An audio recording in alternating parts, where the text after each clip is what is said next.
15 अगस्त 2025 को भारत ने केसरिया, सफेद और हरे रंग के सागर में अपनी 69वीं स्वतंत्रता दिवस मनाई। हर गली, हर मोहल्ला और हर शहर देशभक्ति के रंग में रंगा हुआ था। लोग सुबह से ही तैयार होकर झंडा फहराने के लिए इकट्ठा हुए और चारों ओर उल्लास और गर्व का माहौल था। हिमालय से कन्याकुमारी तक देशभक्ति के गीत हवा में गूंज रहे थे और हर जगह झंडे फहरा रहे थे। स्कूलों, कॉलेजों और दफ्तरों में सांस्कृतिक कार्यक्रमों का आयोजन हुआ, जिसमें बच्चों और युवाओं ने देशभक्ति गीतों और नृत्यों के माध्यम से अपनी भावनाएं व्यक्त की। इस साल का सेलिब्रेशन सिर्फ एक रस्म नहीं था, यह आत्मनिरीक्षण और नई महत्वाकांक्षा का क्षण था। लोगों ने आजादी के संघर्ष और उन अनगिनत बलिदानों को याद किया जिन्होंने भारत को आजाद करवाया। हर चेहरे पर गर्व के साथ साथ जिम्मेदारी का भाव भी था। भारत अब एक प्रमुख वैश्विक शक्ति, एक दोराहे पर खड़ा है जो अपनी समृद्ध विरासत को भविष्य के लिए साहसिक आकांक्षाओं के साथ संतुलित कर रहा है। आधुनिक शहरों की चमक और ग्रामीण भारत की परंपराएं दोनों मिलकर एक नई पहचान गढ़ रहे हैं। दुनिया देख रही है कि भारत आर्थिक दबावों और भू राजनीतिक बदलावों से कैसे निपटता है। वैश्विक मंच पर इसका प्रभाव बढ़ रहा है। अंतर्राष्ट्रीय मीडिया और नेता भारत की उपलब्धियों और चुनौतियों पर नजर रखे हुए हैं। भारत के युवाओं के लिए स्वतंत्रता दिवस कार्रवाई का आह्वान है, नवाचार करने, लीडरशिप करने और राष्ट्र के भाग्य को आकार देने के लिए। युवा वैज्ञानिक, उद्यमी और छात्र अपने अपने क्षेत्रों में देश को आगे बढ़ाने के लिए प्रेरित हैं। जैसे ही तिरंगा मानसून के आसमान में लहराया, यह न केवल पिछले बलिदानों का प्रतीक था, बल्कि एक गतिशील युवा राष्ट्र के सपनों का भी प्रतीक था। हर बूंद बारिश के साथ उम्मीदें और भी मजबूत होती गईं। यह दिन अतीत का सम्मान करने, वर्तमान का जश्न मनाने और कल के लिए बड़े सपने देखने का है। फैमिलीज़ों ने एक साथ मिलकर जश्न मनाया। बुजुर्गों ने बच्चों को आजादी की कहानियां सुनाई और हर किसी की आंखों में एक उज्जवल भविष्य की उम्मीद झलक रही थी।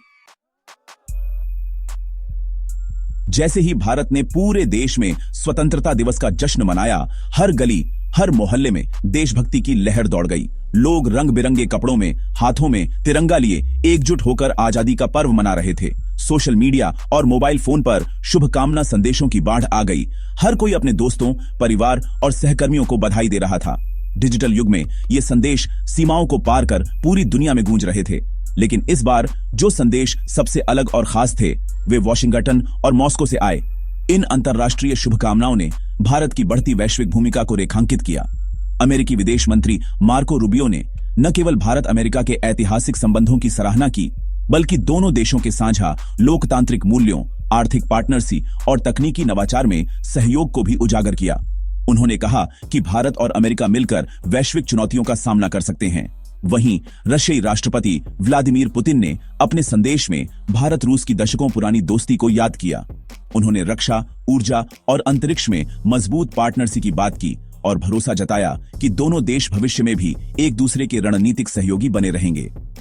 इन दोनों महाशक्तियों की शुभकामनाएं भारत के लिए सिर्फ औपचारिक संदेश नहीं थीं, बल्कि यह उसके कूटनीतिक संतुलन की मिसाल थी, जहां भारत अमेरिका के साथ अपने संबंधों को नई ऊंचाइयों पर ले जा रहा है, वहीं रूस के साथ अपनी ऐतिहासिक मित्रता को भी बरकरार रखे हुए है।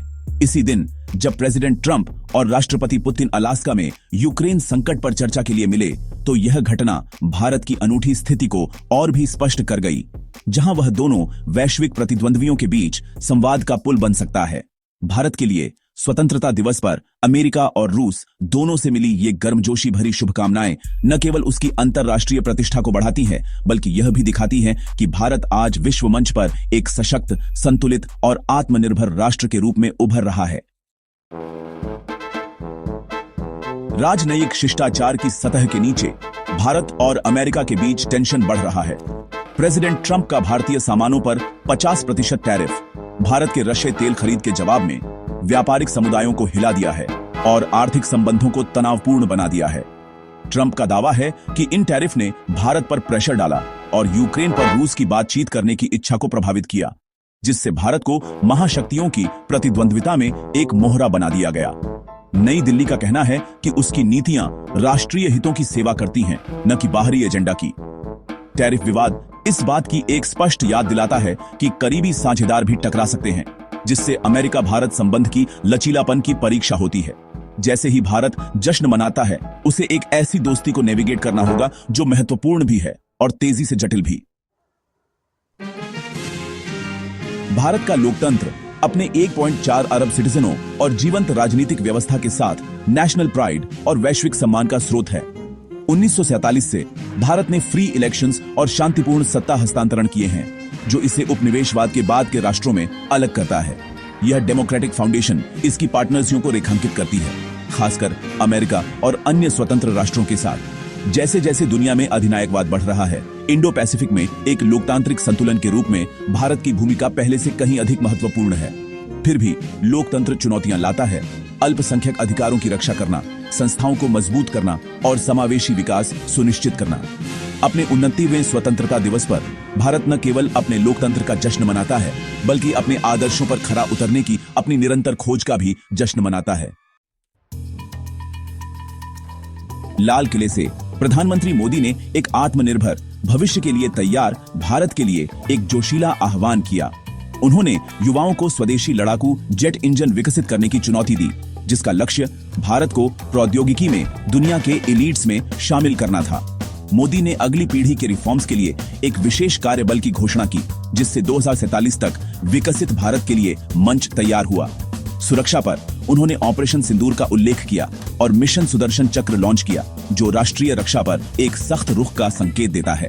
एक ऐतिहासिक पहली बार मोदी ने आरएसएस की शताब्दी की प्रशंसा की, जिससे राष्ट्र निर्माण में इसकी भूमिका और उनके अपने राजनीतिक भविष्य पर बहस छिड़ गई। उनके भाषण में महत्वाकांक्षा, सुरक्षा और भारत की वैचारिक जड़ों का मिश्रण था, जिसमें एकता और नवाचार का आग्रह किया गया था। स्वतंत्रता दिवस न केवल आजादी का सेलिब्रेशन है, बल्कि विभाजन के गहरे दर्द को याद करने का भी समय है। 1947 में जब देश आजाद हुआ, लाखों लोग अपने घरों से उजड़ गए और अनगिनत फैमिलीजों को मजबूरन अपनी जड़ें छोड़नी पड़ी। उस समय की खुशी इतिहास के सबसे बड़े और सबसे हिंसक प्रवासों में से एक की छाया में दब गई। परिवार बिछड़ गए, प्रियजन खो गए और अनगिनत लोग अनिश्चित भविष्य की ओर बढ़े। विभाजन की इस त्रासदी ने समाज की बुनियाद को हिला दिया। उस युग की हानि, संघर्ष और लचीलापन की कहानियां आज भी भारत की राष्ट्रीय मानसिकता को गहराई से आकार देती हैं। पीढ़ी दर पीढ़ी ये अनुभव साझा किए जाते हैं, ताकि नई पीढ़ी उस दर्द और साहस को समझ सके। विभाजन के निशान आज भी हमारे समाज में मौजूद हैं, जो हमें सांप्रदायिक नफरत के खतरों और हमारे धर्मनिरपेक्ष ताने बाने की रक्षा के महत्व की लगातार याद दिलाते हैं। यह इतिहास हमें सिखाता है कि विविधता में एकता ही हमारी सबसे बड़ी ताकत है। फिर भी इस गहरे दर्द से उल्लेखनीय दृढ़ता और साहस उभरा। शरणार्थियों ने न केवल अपने जीवन का पुनर्निर्माण किया, बल्कि एक नया लोकतांत्रिक और समावेशी भारत बनाने में भी महत्वपूर्ण भूमिका निभाई। उन्होंने अपने श्रम, सपनों और उम्मीदों से देश को आगे बढ़ाया। विभाजन को याद करना केवल पुराने घावों को कुरेदना नहीं है, बल्कि सहिष्णुता, करुणा और एकता के मूल्यों को अपनाने का अवसर है। यह हमें सिखाता है कि कठिनाइयों के बावजूद हम एकजुट रह सकते हैं। उन शुरुआती वर्षों में दिखाया गया लचीलापन, संघर्ष और आशा आज भी भारत के चरित्र का एक मुख्य हिस्सा बना हुआ है। विभाजन के बाद की पीढ़ियों ने अपने अनुभवों से देश को मजबूत बनाया। यह अध्याय हमें याद दिलाता है कि गहन एडवर्सिटीज के बाद भी हम एक साथ आगे बढ़ सकते हैं, और यही भारत की असली ताकत है। भारत की यात्रा को उसके नेताओं के शब्दों ने आकार दिया है। नेहरू के प्रधान सेवक आदर्श से लेकर मोदी के कर्तव्य और सामूहिक कार्रवाई के आह्वान तक, यह सिद्धांत कि नेता लोगों की सेवा करते हैं, उन पर शासन नहीं करते, भारतीय लोकतंत्र के केंद्र में बना हुआ है। मोदी का कर्तव्य पर जोर और मास मूवमेंट्स इस भावना को प्रतिध्वनित करता है। हर नागरिक से राष्ट्र निर्माण में योगदान करने का आग्रह करता है। विविधता में एकता एक निरंतर विषय है, जिसमें सरदार पटेल जैसे नेता राष्ट्र को याद दिलाते हैं कि ताकत एक साथ रहने में है। इस साल मोदी की आरएसएस की प्रशंसा ने इस नैरेटिव में एक नई डिस्प्यूटास्पद आवाज जोड़ी, जिससे भारतीय राष्ट्रवाद के अर्थ पर बहस छिड़ गई। भारत की पहचान आवाजों के एक ताने बाने से घड़ी गई है। कभी कभी डिस्प्यूटास्पद, हमेशा इसकी विकसित होती कहानी के लिए इंपॉर्टेंट। विकसित भारत का विजन 2047 तक एक डेवलप्ड इंडिया, एक नेशनल मिशन बन गया है। लक्ष्य भारत को सभी के लिए अवसर के साथ एक उच्च आय वाला टेक्नोलॉजिकली उन्नत राष्ट्र में बदलना।